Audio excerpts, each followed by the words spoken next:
नमस्कार आप सभी को बहुत बहुत स्वागत है आपका चैनल संकल्प एकेडमी पर। आप सभी इस वीडियो में टीजीटी पीजीटी हिंदी के सिलेबस से आधारित आदिकालीन साहित्य की प्रमुख प्रवृत्तियों पर आज के इस क्वेश्चन को देख रहे हैं। यानी कि ये क्वेश्चन जो पूछे गए प्रश्न हैं, यानी कि पिछली कक्षाओं में पिछले पेपर्स में पूछे गए ये प्रश्न हैं और इनका बस फास्ट रिवीजन कराने का उद्देश्य है।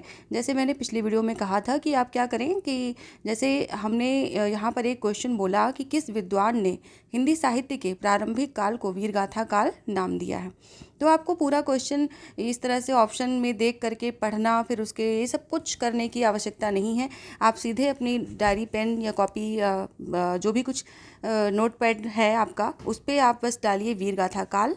वीरगाथा काल जब डालेंगे उसके सामने आप सीधे लिखें आचार्य रामचंद्र शुक्ल, क्योंकि किसने किया है तो यहाँ पर ये प्रश्न बनता है और ये दिमाग में रखने की आवश्यकता है कि किसने क्या कहा है।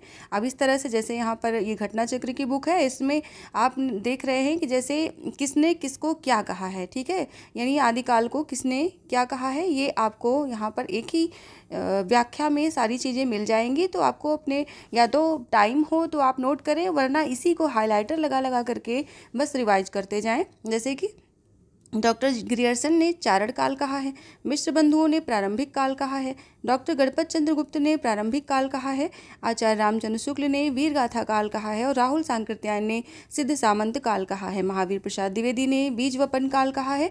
इस तरह से जब आप एक साथ इन सब नोट्स को बना लेंगे तो आपके लिए बहुत ईजी हो जाएगा क्वेश्चन को समझना और उसके आंसर को करना। विश्वनाथ प्रसाद मिश्र ने वीर काल कहा है, वीर काल कहा है विश्वनाथ प्रसाद मिश्र ने, और वीर गाथा काल कहा है रामचंद्र शुक्ल ने। हजारी प्रसाद द्विवेदी ने इसको आदिकाल कहा है। सबसे महत्वपूर्ण क्वेश्चन ये बनता है आपका, क्योंकि ज़्यादातर जो भी विद्वान हैं उन्होंने सब ने आदिकाल माना है इसका नामकरण, तो आदिकाल यहाँ पर प्रश्न ये महत्वपूर्ण हो जाता है कि किसने कहा है। डॉक्टर राम कुमार वर्मा ने चारण काल या संधिकाल कहा है। तो इस तरह से एक ही प्रश्न में आपके कितने सारे प्रश्न तैयार हो जाते हैं। हम चलते हैं अगले। जैसे इसमें पूछा गया कि इस आदिकाल के नामकरण से संबंधित कौन सा युग्म अशुद्ध है।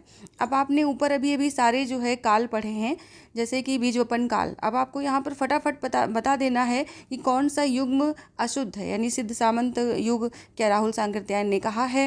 सिद्ध सामंत युग तो बिल्कुल कहा है। संधि काल एवं चारण काल डॉक्टर राम कुमार वर्मा ने कहा है। वीरगाथा काल रामचंद्र शुक्ल ने कहा है। बीज वपन काल किसने कहा है? तो ये कहा है महावीर प्रसाद द्विवेदी ने, ना कि मिश्र बंधुओं ने। तो इस तरह से आपके क्वेश्चन ज़्यादा से ज़्यादा कम समय में तैयार हो जाते हैं। हिंदी साहित्य, अब देखिए वीर काल की ही बात हो रही है, यानी कि जितने भी हम क्वेश्चन यहाँ उठाएंगे ये नामकरण वाला टॉपिक है, इसमें आपको सब जो है उसके नामकरण वाले ही प्रश्न दिखेंगे, तो इनको रिवाइज करने की आपको कोई ज़रूरत नहीं है। आप एक प्रश्न को फटाफट देखेंगे और करते जाएंगे। तो इस तरह से हम जल्द से जल्द सारे के सारे टॉपिक को क्लियर कर पाएंगे और पूरे सिलेबस को जल्दी से जल्दी कवर कर पाएंगे। यानी कि आप ये ना देखें कि यहाँ पर क्वेश्चन नहीं बताया जा रहा है या क्वेश्चन नंबर से के आधार पर नहीं हो रहा है, क्योंकि हम ये लाइव क्लास नहीं चला रहे हैं। इसमें आपको सिर्फ रिविजन करना है। जैसे बीज वपन काल, यहाँ पर आप एक लास्ट क्वेश्चन चलते चलते फिर देख लीजिए कि बीज वपन काल किसने कहा है? तो आचार्य महावीर प्रसाद द्विवेदी ने कहा है। अब ये बार बार जब आपकी आंखों के सामने ये सारी, जैसे ये पीजीटी परीक्षा 2005 में पूछा गया है, बीज वपन काल का ही प्रश्न पीजीटी 2003 में पूछा गया है, फिर वीर काल का। तो इस तरह से ये अलग अलग जो सालों में पूछे गए हैं, ये सिर्फ और सिर्फ आपके उस एक व्याख्या से तैयार हो जाते हैं। तो इस तरह से आपको तैयार करने की आवश्यकता है, मुझे लगता है। तो आप लोग इसी तरह से पढ़ना शुरू करें। अब यहाँ पर इस क्वेश्चन को हम लेंगे। इस क्वेश्चन में आपके लिए कुछ खास है, क्योंकि यहाँ पर सारे नामकरण खत्म हो चुके हैं। नामकरण के पहले यहाँ आप देख सकते हैं, यहाँ तक के नामकरण दिया गया था। एक बार फिर से रिवाइज कर लेते हैं। आचार्य रामचंद्र शुक्ल ने वीरगाथा काल कहा है, हजारी प्रसाद द्विवेदी ने आदिकाल कहा है, राहुल सांकृत्यायन ने सिद्ध सामंत काल या सिद्ध सामंत युग कहा है, मिश्र बंधुओं ने प्रारंभिक काल नहीं कहा है। ठीक है, इस तरह से मिश्र बंधुओं ने भी प्रारंभिक काल कहा है और गणपत चंद्र गुप्त ने भी प्रारंभिक काल कहा है। इन दोनों का नाम अगर ऑप्शन में है तो दोनों को टिक करेंगे, अगर एक का ही है तो इनमें से किसी एक को ही टिक करेंगे। तो एक तरह से आपका ये शॉर्ट नोट्स तैयार हो जाएगा। अब हम चलते हैं अगले टॉपिक पर। आदिकाल के ही जो पूछा गया है, क्या पूछा गया है कि इनमें से किस साहित्य इतिहासकार ने अपने इतिहास ग्रंथ में हिंदी के गद्य साहित्य को गद्य का आविर्भाव, गद्य का प्रवर्तन, गद्य का प्रसार और गद्य की वर्तमान गति नामक खंडों में विभक्त करके विवेचित किया है। तो यहाँ पर कई चीज़ें एक साथ एक प्रश्न में पूछी गई हैं कि गद्य साहित्य को गद्य का आविर्भाव, गद्य का प्रवर्तन, गद्य का प्रसार और गद्य की वर्तमान गति नामक खंडों में विभक्त करके किसने विवेचित किया है। चलिए उत्तर देखते हैं। उत्तर क्या है कि रामचंद्र शुक्ल ने अपने इतिहास ग्रंथ में मतलब इस प्रकार का, जैसे ये पूछा गया कि हाँ किसने किसने ऐसा किया है, तो इतिहास ग्रंथ में इन्होंने गद्य का आविर्भाव कहा है, जो कि 1900 से 1925 तक माना है। गद्य का आविर्भाव इस प्रकार उन्होंने विभक्त किया है। गद्य का आविर्भाव 1900 से 1925 माना है। आधुनिक गद्य साहित्य की परंपरा का प्रवर्तन, जो कि प्रथम उत्थान के रूप में 1925 से 1950 माना है, यानी संवत 1925 से 1950 माना है। गद्य साहित्य का प्रसार द्वितीय उत्थान के नाम से 1950 से 1975 माना है। गद्य साहित्य की वर्तमान गति तृतीय उत्थान संवत 1975 से माना है। तो इस प्रकार से जो आपने ऊपर क्वेश्चन देखा उससे जुड़ा हुआ ये आंसर था। तो इस तरह के प्रश्न भी बनते हैं, खासकर रामचंद्र शुक्ल के साहित्य से। तो रामचंद्र शुक्ल के साहित्य को आपको बहुत अच्छे तरीके से तैयार करना है। अब यहाँ पर हम देखते हैं आदिकाल से संबंधित ही कि बौद्ध धर्म से जुड़े हुए साहित्य की भाषा क्या है, यानी कि बौद्ध धर्म में जो उस समय रचनाएं की गई उनकी भाषा क्या है। तो उनकी भाषा, इसमें आप उत्तर देखें सीधे, पाली भाषा थी। पाली यानी कि प्राकृत का एक रूप है। पाली प्राकृत, पहले पाली आई फिर प्राकृत आई। संबंध बौद्ध धर्म के ग्रंथों से, इसकी व्याख्या देख लेते हैं कि प्राकृत भाषा के विविध रूप हैं, उनमें पाली का संबंध बौद्ध धर्म के ग्रंथों से है और अर्धमागधी का संबंध जैन धर्म के ग्रंथों से है। जहाँ बौद्ध धर्म का प्रचार हुआ वहाँ पाली भाषा पहुँची है और जैन धर्म के साथ अर्धमागधी पहुँची है। प्राकृत भाषा को साहित्यिक महत्व पूर्व की तुलना में पश्चिम से अधिक प्राप्त हुआ है और उसमें भी विशेष रूप से महाराष्ट्रीय प्राकृत का प्रधान रूप है। निम्नांकित में से अपभ्रंश प्रभावित हिंदी रचना कौन सी है। अब ये क्वेश्चन कुछ ऐसे हैं जिन्हें कि आपको समय देना पड़ेगा, जैसे कि अपभ्रंश प्रभावित हिंदी रचना इनमें से कौन सी है। तो आपको क्या करना है, इसके हम सीधे आंसर पर चलते हैं और देखते हैं कि कौन कौन सी रचनाएं। देखिए बहुत बड़ी जो है इसमें व्याख्या दी गई है कि अपभ्रंश में रास नामक पहली सरस्कृति भरतेश्वर बाहुबली रास है, जो 1184 ईस्वी में प्रकाशित हुई है। रास नामक पहली सरस्कृति भरतेश्वर बाहुबली रास जिन धर्म सूरी की है, जिसे विद्वानों ने रास परंपरा का प्रथम ग्रंथ घोषित किया है। रास काव्य की सभी प्रवृत्तियों के बीज इसमें प्राप्त होते हैं। साथ ही ये हिंदी के साहित्य के ऐतिहासिक विकास की दृष्टि से भी इसका बहुत महत्व है। खुमार रासों के 43 छंद प्राप्त हुए हैं। इस काव्य के कवि का नाम तो अज्ञात है, परंतु इसका एक स्थल पर दलपत विजय शब्द देखकर आलोचकों ने अनुमान लगाया कि दलपत विजय ने खुमार रासों की रचना की है। ढोला मारू रादूहा के कवि कल्लोल हैं। कल्लोल ढोला मारू रादूहा के, और ढोला मारू रादूहा अपने मूल रूप में उपलब्ध नहीं है। ये एक लोक काव्य दोहाबद्ध था और मौखिक परंपरा में सुना या गाया जाता था। अब यहाँ प्रश्न क्या पूछा गया था कि अपभ्रंश प्रभावित हिंदी रचना कौन सी है। तो सी ऑप्शन यहाँ पर है, अपभ्रंश प्रभावित रचना। आपने उत्तर समझ लिया होगा, क्योंकि ये अपभ्रंश में रास नामक पहली सरस्कृति है, जो कि भरतेश्वर बाहुबली रास के नाम से लिखी गई थी। तो इसे हिंदी का विद्वानों ने रास परंपरा का प्रथम ग्रंथ भी घोषित किया है। अपभ्रंश प्रभावित हिंदी रचना कौन सी है, फिर से पूछा गया, तो ऑप्शन आपका ए है, भरतेश्वर बाहुबली रास। यानी कि एक ही क्वेश्चन को बार बार पूछा जाता है, कई परीक्षाओं में उसको पूछा गया है। तो ये क्योंकि सॉल्व पेपर है तो इसमें बहुत सारी क्वेश्चन को रिपीट किया गया है, तो आप लोगों को उसमें प्रैक्टिस करने की आवश्यकता है। लेकिन पढ़ना चाहते हैं तो रिवीजन करने के लिए आपको कम से कम क्वेश्चन को टच करना है और ज़्यादा से ज़्यादा तैयारी करनी है। अगले पर चलते हैं। 11वीं शताब्दी में रचित लोक भाषा काव्य है। 11वीं शताब्दी में रचित लोक भाषा काव्य इसमें से कौन सा होगा। जय मयंक जस चंद्रिका है, उक्ति व्यक्ति प्रकरण है, राउल वेल है, ढोला मारू रादूहा है। चलिए हम इसकी व्याख्या देखते हैं, सीधे आंसर नहीं देखेंगे, सीधे व्याख्या देखेंगे कि 11वीं शताब्दी में एक लोक भाषा काव्य है, कौन सा, ढोला मारू रादूहा। और दूहा घड़ाम पुराणाम अक्षयी पंक्ति इसकी प्राचीनता की ओर संकेत करती है। और इस लोक काव्य को 17वीं शताब्दी में कुशल रायवाचक के कुछ चौपाइयाँ जोड़कर विस्तार किया गया है। यानी कि जो यहाँ पर पूछा गया है कि 11वीं शताब्दी में रचित लोक भाषा काव्य कौन सा है, तो ये ढोला मारू रादूहा है। उक्ति व्यक्ति प्रकरण एक व्याकरण ग्रंथ है। और जय मयंक जस चंद्रिका राउल वेल, ये राउल वेल जो है शिलांकित कृति है और जय मयंक जस चंद्रिका एक तरह का जो है काव्य है। तो इस प्रकार से यहाँ पर आपको कुछ आंसर अलग से भी मिल जाते हैं। शालिभद्र सूर्य की रचना का नाम बहुत पूछा जाता है। शालिभद्र सूर्य की रचना का नाम भरतेश्वर बाहुबली रास है। और ये शालिभद्र सूरी, ये इन्होंने गढ़शाली, गणपत चंद्र गुप्त ने शालिभद्र सूरी को हिंदी का प्रथम कवि भी स्वीकार किया है। मुनि जिन विजय ने इस ग्रंथ को जैन साहित्य की रास परंपरा का प्रथम ग्रंथ माना है। इसकी रचना 1184 ईस्वी में शालिभद्र सूरी ने की थी। ये अपने समय के प्रसिद्ध जैन आचार्य तथा अच्छे कवि थे और भरतेश्वर बाहुबली रास के चरित्र का भरतेश्वर बाहुबली के चरित्र का इसमें वर्णन किया गया है। तो इस प्रकार से आपको क्वेश्चन जो है देखना पड़ेगा। पंडित पंच पांडव चरित्रास मतलब कुछ ये रचनाएं जो रास से संबंधित, जैन धर्म से संबंधित हैं, बौद्ध धर्म से संबंधित हैं, इनकी भी एक सारणी बना लेनी है और इनको फटाफट एक नज़र में देखते जाना है, हाईलाइटर लगा करके हाईलाइट करते जाना है और देखते जाना है। पंच पांडव चरित्रास किसकी है? तो ये भी शालिभद्र सूरी की रचना है और ये उच्च कोटि के कवि हैं, जैन कवि हैं और इनका जो ग्रंथ है जिसे रास परंपरा का प्रथम ग्रंथ माना जाता है वो है भरतेश्वर बाहुबली रास। अपभ्रंश शब्द का सबसे पहले उल्लेख किसने किया है? ये दिल्ली केंद्रीय विद्यालय पीजीटी परीक्षा 2015 में भी पूछा गया है और यूपी टीजीटी पीजीटी में भी ये क्वेश्चन पूछा गया है कि अपभ्रंश शब्द का सबसे पहले उल्लेख किसने किया है। तो ये यहाँ पर इसकी व्याख्या हम देखते हैं। सबसे पहले तो कि अपभ्रंश शब्द का सबसे पहले उल्लेख महाभाष्यकार पतंजलि ने किया था, जिससे पता चलता है कि संस्कृत या साधु शब्द के लोक प्रचलित विविध रूप अपभ्रंश कहलाते हैं। यानी कि सबसे पहले जो अपभ्रंश शब्द का प्रयोग किया है वो पतंजलि ने किया है, महाभाष्यकार हैं। तो इस प्रकार से इसे जो है पढ़ने से आप लोगों को अब तक के लग गया होगा कि क्या पढ़ना चाहिए और किस तरह से तैयारी करनी चाहिए। अवहट्ट भाषा से क्या तात्पर्य है? तो अवहट्ट भाषा से ग्रामीण अपभ्रंश से तात्पर्य है। एक तरह से ये अपभ्रंश का जो है अपभ्रष्ट रूप है, विकृत रूप है और इसे अपभ्रंश कहा जाता है, परवर्ती अपभ्रंश भी इसे कहा जाता है। तो इस प्रकार से कुछ चीज़ें यहाँ पर जैसे इनका कालखंड देखें अगर तो 900 ईस्वी से 1100 ईस्वी तक निर्धारित किया जाता है। संक्रांतिकालीन भाषा का काल था ये। अवहट्ट इसमें बोला गया। अपभ्रंश और पुरानी हिंदी यानी कि ग्रामीण अपभ्रंश जो थी उसे अवहट्ट के नाम से जाना जाता है के बीच की कड़ी मानी जाती है। अवहट्ट भाषा के प्रमुख रचनाकार अद्दहमाण, जिन्हें अब्दुल रहमान कहा जाता है, जिन्होंने संदेश रासक या संदेह रासक नामक रचना की है।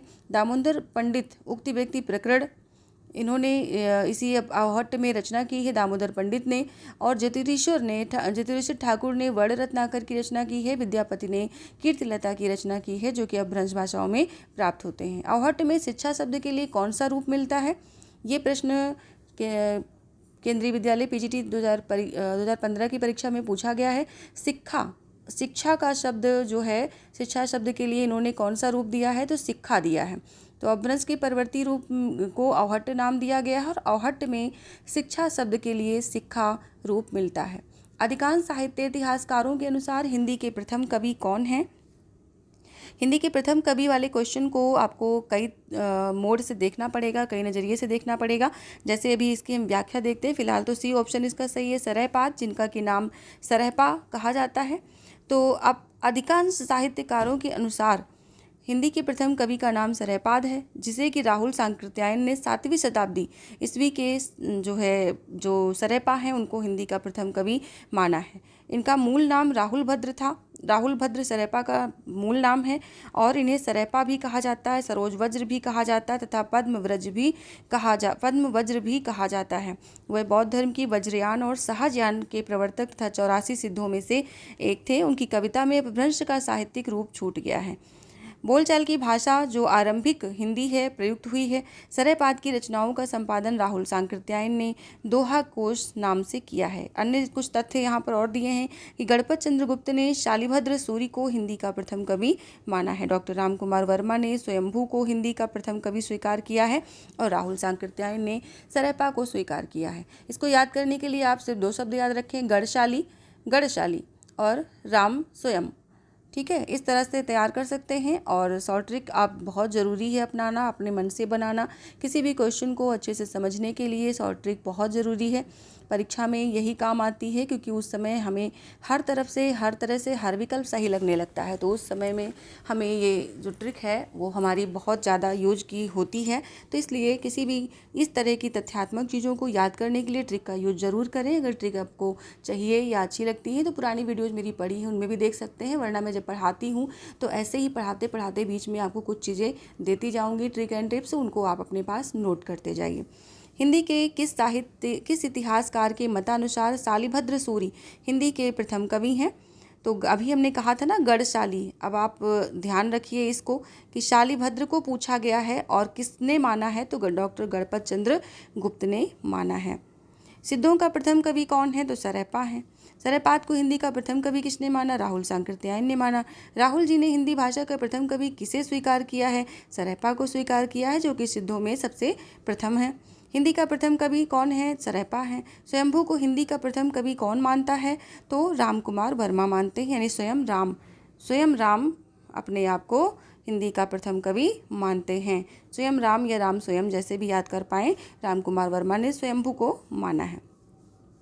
इस तरह से मुझे लगता है आप लोगों का समय बचेगा और जल्द से जल्द आप इस पूरे सिलेबस को खींच पाएंगे, तैयारी कर पाएंगे। तो ऐसे ही आप सुनते रहें। अगर कोई भी काम कर रहे हैं, काम करते हुए गाड़ी भी ड्राइव कर रहे हैं, तो भी आप इसको सुन सकते हैं। किचन में लेडीज़ काम कर रही हैं, फिर भी सुन सकती हैं।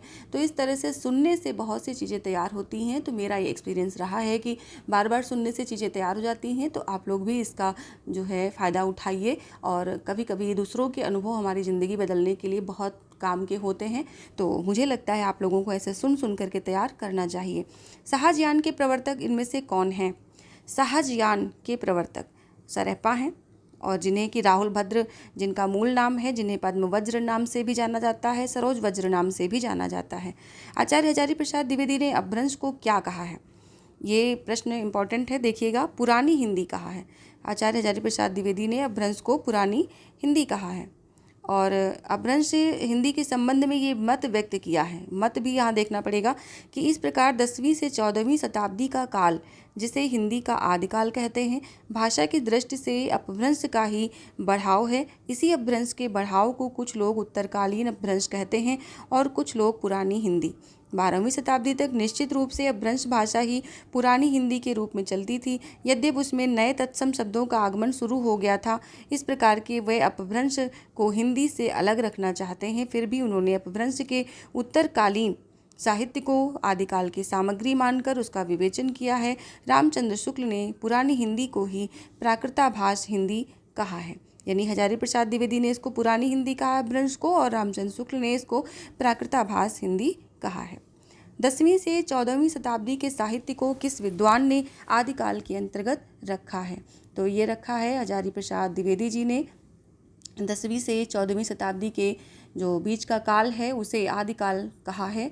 तो ये हजारी प्रसाद द्विवेदी ने। अब ऐसे ही समझ लीजिए कि किसी भी तरह का कोई भी प्रश्न होता, लेकिन अगर आदिकाल लिखा था किसने कहा है, तो वो हजारी प्रसाद ही सही होते। पुरानी हिंदी नामकरण किसने दिया है, यानी कि पुरानी हिंदी अपभ्रंश को हजारी प्रसाद द्विवेदी ने कहा है, लेकिन पुरानी हिंदी का नामकरण किसने किया है, तो ऑप्शन ये बी सही है, चंद्रधर शर्मा गुलेरी ने किया है।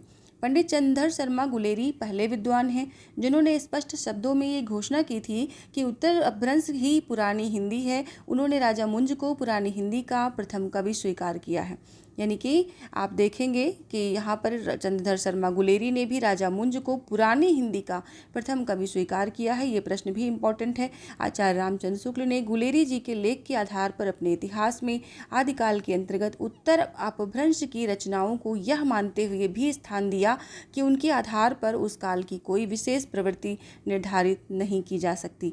तो यहाँ पर स्पष्ट है कि पुरानी हिंदी किसने कहा है, तो गुलेरी जी ने कहा है। गुलेरी जी ने किसे हिंदी का प्रथम कवि माना है या पुरानी हिंदी का प्रथम कवि माना है, तो राजा मुंज को माना है। तो इस तरह से आपको जितने भी प्रथम कवि मानने वाले कवि हैं या आलोचक हैं, उनको अपने पास एक जगह नोट कर लेना है और उसे बार बार देखते जाना है।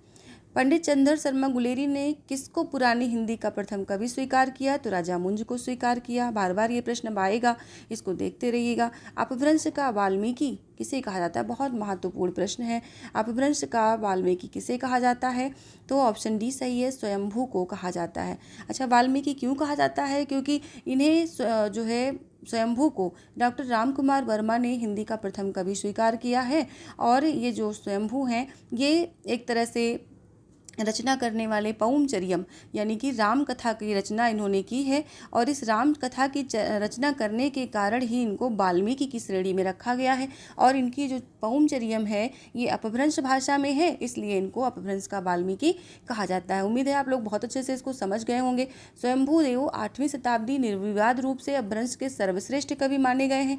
स्वयंभू देव कृत पौमचर्यु जिसे पौमचरियम भी कहा जाता है, ये 5 कांडों में विभक्त है। 83 संधियों यानी सर्गों वाला विशाल महाकाव्य है। ये अपभ्रंश का आदि काव्य माना गया है। अतः स्वयंभू को अपभ्रंश का प्रथम महाकवि या वाल्मीकि भी कहा जाता है। ठीक है। निम्न में से किस कवि को अपभ्रंश का वाल्मीकि कहा जाता है? तो स्वयंभू को कहा जाता है। अपभ्रंश के प्रथम महाकवि कौन है? तो स्वयंभू हैं। स्वयंभू की कृति का नाम क्या है? पौमचरियम है या पौमचर्यु है। ये पौमचर्यु एक राम कथा है। पौमचर्यु किसकी रचना है? स्वयंभू की रचना है। बार बार यही प्रश्न आते जाएंगे, इनको बस आपको एक नज़र देखते जाना, यही रिवीजन होता है। ये नहीं कि आप सारे ऑप्शन देखने लगें, आप ढूंढने लगें। अब आपके दिमाग में एक बार वो कहानी सेट हो गई है तो आंसर अपने आप ही सही होता चला जाएगा। इनमें से किस ग्रंथ में लिखा है कि अग्नि परीक्षा के बाद सीता जैन धर्म में दीक्षित हो जाती हैं?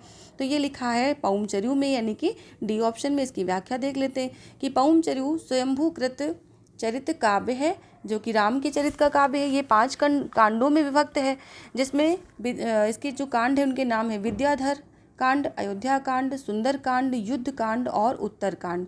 विद्या, अयो, सुंदर, युद्ध, उत्तर, ये 5 कांड है। इनमें से पहला कांड आपसे पूछा जा सकता है और उत्तर कांड पूछा जा सकता है। स्वयंभू ने नारी के प्रति व्यवहार का वर्णन इस काव्य में किया है। नारी के प्रति पुरुष का दृष्टिकोण उस युग में कैसा था, ये काव्य में वर्णित अग्नि परीक्षा वाले प्रसंग में स्पष्ट हो जाता है। लंका विजय के पश्चात सीता को पुष्पक विमान पर चढ़ाकर कौशल नगरी लाया जाता है। सीता के आगमन का एक ओर भव्य वातावरण और दूसरी ओर उस वातावरण में राम का ओछा व्यवहार।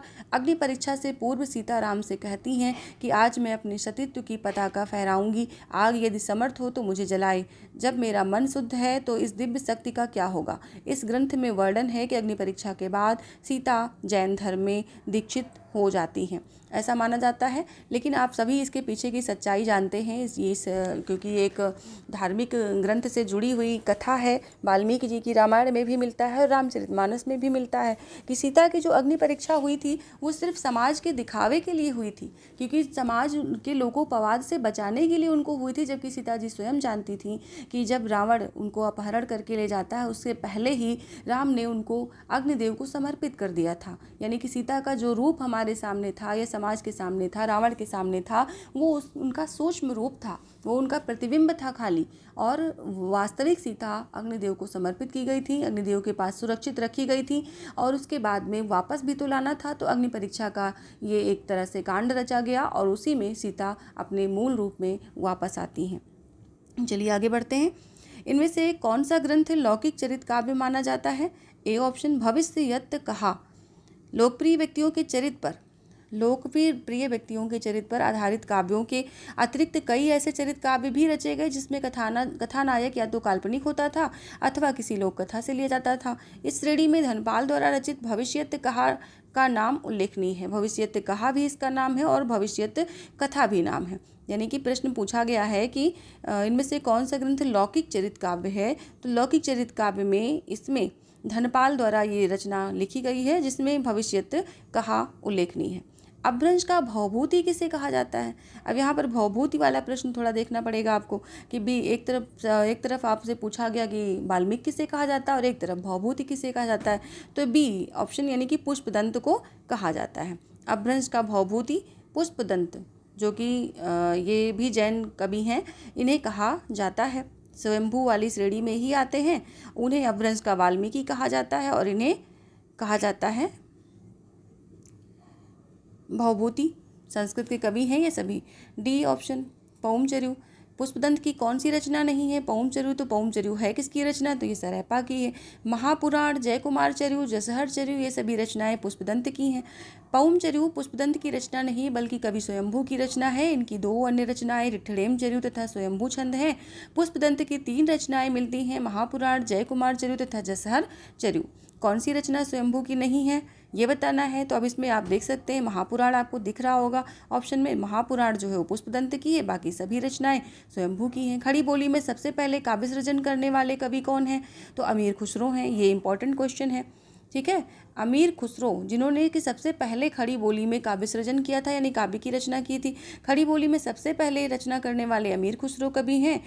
इस भाषा का इस नाम हिंदवी से उल्लेख सबसे पहले उन्हीं ने किया था, उन्हीं की रचनाओं में मिलता है। हालांकि वे फारसी के भी अपने समय के सबसे बड़े भारतीय कवि थे।